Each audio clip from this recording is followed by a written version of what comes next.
My name is Mandy Adams. I'm almost 36. We met through my brother-in-law. I'd say it was in 1998. And then we just started dating, and after that we got married in 2000. We have 3 children. It was in February when he met with the financial advisor, and then he said in March was when he was going to start the insurance plan.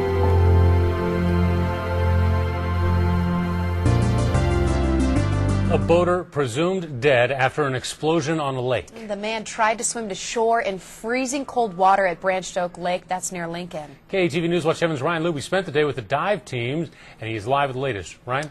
Well, we know the men were fishing around 8 o'clock last night when their boat somehow exploded. One man decided to swim back to the boat. He survived. The other man never made it to shore, likely overcome by hypothermia. The moment I heard about Corey's accident was in the middle of the night. I felt something really strange. It was a feeling I've never felt before, something odd, and my cell phone actually woke me up, and it was a blank number, but it was ringing.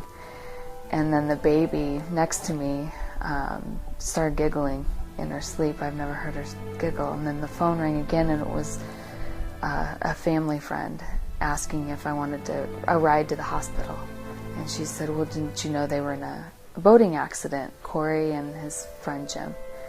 And I said, no, I don't know what you mean. She said, well, I'm going to see Jim, Corey's friend.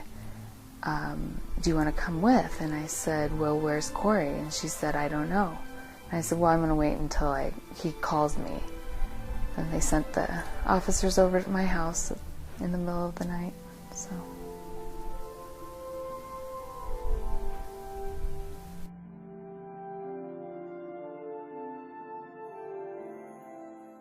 I knew right off the bat that we didn't have life insurance, and so I was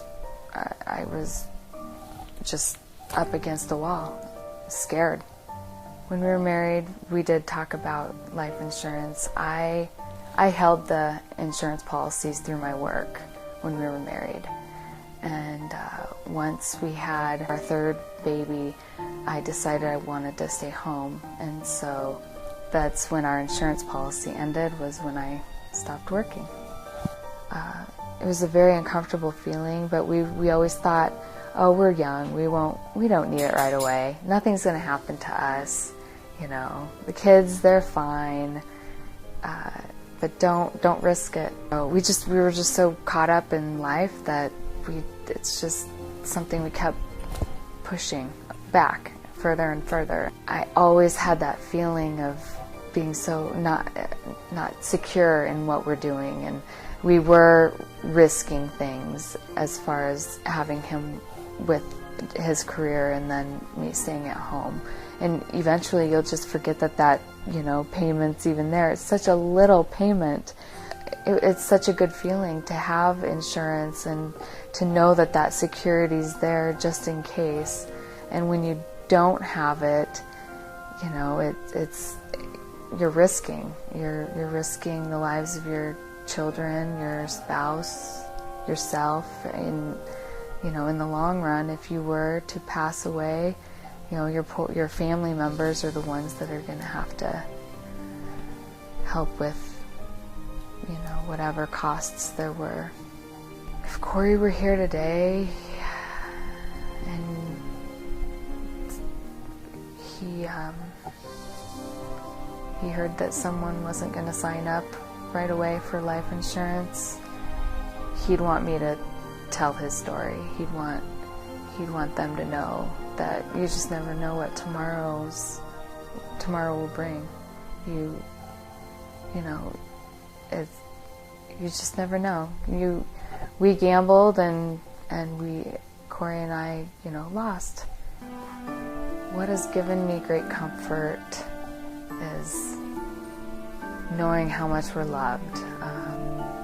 Thank God I have little girls, kids, children, to wake me up in the morning and love me, and thank God for my family.